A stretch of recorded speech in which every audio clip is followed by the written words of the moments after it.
your station and your listenership. Now, Mr. Roberts, while that piece of the roadway falls under the corporation's jurisdiction, its repair does not fall under the corporation's purview. What's the latest status of the road and restoration efforts at this time, sir? And I think that you are very correct. While the North Coast Road is within the municipality of San Juan Laventille, it is under the jurisdiction of the Ministry of Works. So that yes, there is that landslide, and we have contacted the Ministry of Works on that is on the North Coast.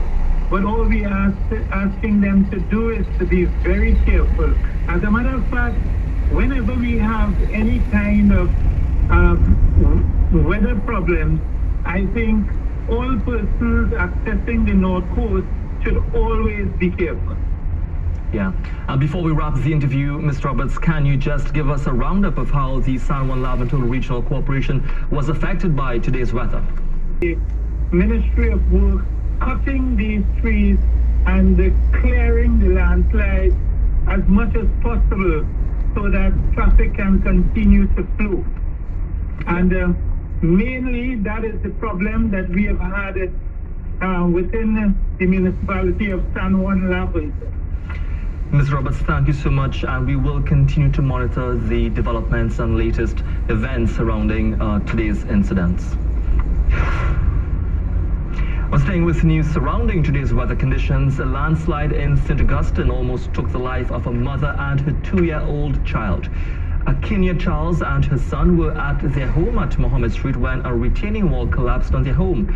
Cameraman Timothy Shasto and Otto Carrington tell us more in this report.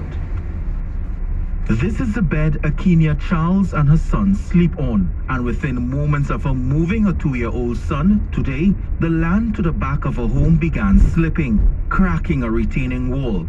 Her home is now completely destroyed. Charles Triton almost lost his vehicle. However, he is happy that no one was injured. 20 to 9 o'clock between the time frame. And what will you say caused this incident?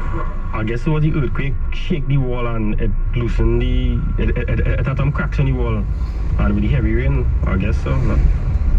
Are you happy that no one was injured? Yeah, glad no one was injured.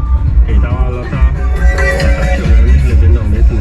The Tulipona Regional Corporation visited the scene immediately after the incident. Corporation Chairman Chris Robinson and his team were on the scene rendering assistance to the families. He added that all hands are on deck to assist the families, and he's getting support from his line ministry and other agencies. Unfortunately, we are here to respond to a land slippage.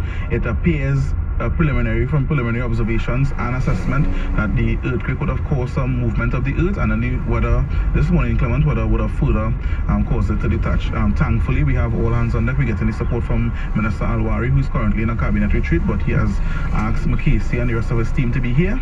So we're working on firstly stabilizing, which is we'll have a partnership with the Ministry of Works, and our engineering team is on its way here also. The families are, however, still worried that more land could come crashing down.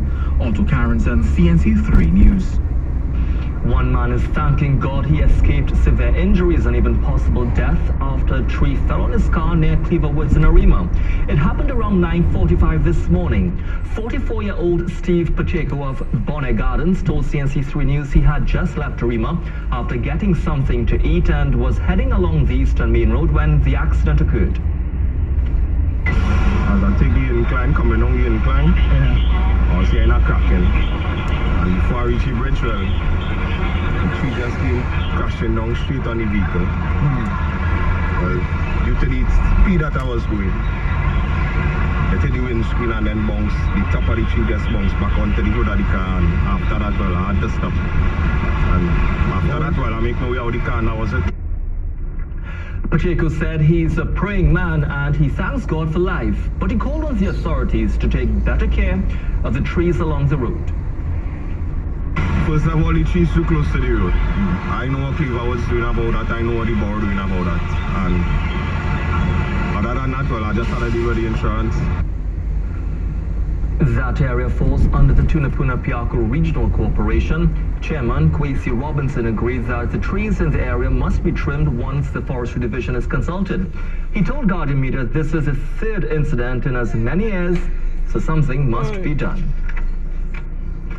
Many residents in South Trinidad were left marooned in their homes for hours today following the torrential rainfall which caused flash flooding in several areas. One of the hardest